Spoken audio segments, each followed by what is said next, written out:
জীবনে যে কোনোদিন এই অনুভূতিটাও আমি উপভোগ করব সেটা কোনোদিনই ভাবিনি। রাধে রাধে সবাইকে, সবাই কেমন আছো? নতুন একটা ভিডিও তোমাদের সামনে নিয়ে আবার চলে এসেছি আমি। আর আমি আজকে চলে এসেছি কলেজ স্ট্রিট। আর অনেক কাজ নিয়ে আজকে এসেছি কলেজ স্ট্রিট এসেছি। আর আমার মাসি শাশুড়ি হাজব্যান্ড একটু হসপিটালে ভর্তি, শরীর খারাপ, তাই দেখতে এসেছিলাম। তো ওখান থেকে চলে এসেছি কলেজ স্ট্রিটে, ওই যে আমার জায়ের মেয়ে কিছু বই নিতে। তারপরে এখান থেকে চলে যাব আজকে আমরা একটু কফি হাউসে, আমার ফার্স্ট টাইম। তো অনেকদিন ভাবছিলাম বলতে অনেকদিন ধরে দেখছিলাম, অনেকের ভিডিও দেখেছি কফি হাউসে, কিন্তু সত্যি কথা যাওয়াটার খুব ইচ্ছে ছিল যে কেমন হয়, কীরকম দেখতে, আগেকার দিনের জিনিসটা যে এখনও আছে সেটা দেখার খুব ইচ্ছে ছিল।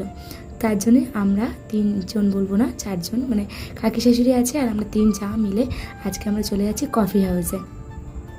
সেই গানটা মনে পড়ছে, কফি হাউসের আড্ডাটা আজ আর নেই, তো এই গানটার কথাই মনে পড়ছে আমার। তো এদিকে আমরা কলেজ স্ট্রিটে বই নেওয়া হয়ে গেছে। তারপরে এই যে একটা সুইমিংয়ের, এখানে একটা সুইমিং হচ্ছিলো, তো ওইখানে আমরা একটু দাঁড়িয়ে দেখছিলাম, ভীষণ ভালো লাগছিলো না তো।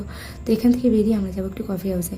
অবশ্য আমরা চিনি না, তো লোককে জিজ্ঞেস করতে ওনারা বলে দিল। তো বললো 10-15টা দোকানের পরেই। যাই হোক, অনেক দিন পর তোমাদের সাথে রিল শেয়ার করছি। আর হ্যাঁ, এবার থেকে আমার ইউটিউব, ফেসবুক, ইনস্টাতে পার ডে মিনি ব্লগগুলো আসবে। ডেলি লং ভিডিও আমি একদিন গ্যাপে দেবো, আর শর্টস ভিডিও পার ডে 2টো করে আসবে। কারণ লং ভিডিও যদি পারি পার ডে দেবো, না হলে শর্টস পার ডেই আসবে। চলো ওখান থেকে বেরিয়ে পড়েছি। আর এই যে আমার সেই ফোনে দেখার একটা ভীষণ স্পেশাল একটা জায়গায়, যেটা আজকে ফার্স্ট টাইম যাচ্ছি। তো চলো ভেতরটা যাই, আর কেমন সেটা তোমাদের একটু দেখাই চারিদিকটা ঘুরিয়ে। সত্যি কথা বলতে প্রচুর ভিড়, আমরা একটাও টেবিল পাইনি।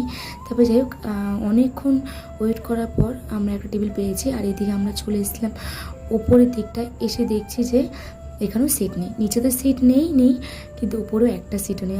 আমরা এসে দাঁড়িয়ে রয়েছি রিসেপশনের সামনে। তো এই দেখো নিচের তো এরকম ভর্তি, প্রচুর লোকজন, অল্প বয়স থেকে মাঝা বয়স থেকে, মানে বয়স্ক লোক থেকে সবাই এখানে আড্ডা মারছে। আর উপরেও দেখলাম সবাই বসে কফি খাচ্ছিলো, মানে অনেক স্ন্যাক্সও পাওয়া যায়।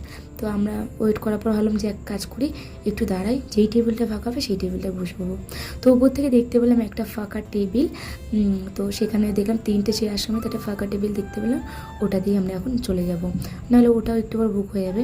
সত্যি কথা বলতে গেলে প্রচুর গরম বলতে প্রচুরই গরম, মানে এত গরম, মানে কি বলবো তোমাদের, মানে দাঁড়ানো যাচ্ছে না। যাই হোক, এখানে এসে আমরা কফি হাউস, যেহেতু আমি বললাম বেশি কিছু খাবো না, আমি একটু কফি খাবো। তো আমরা 3জন কফি নিয়েছি, আর সোনাই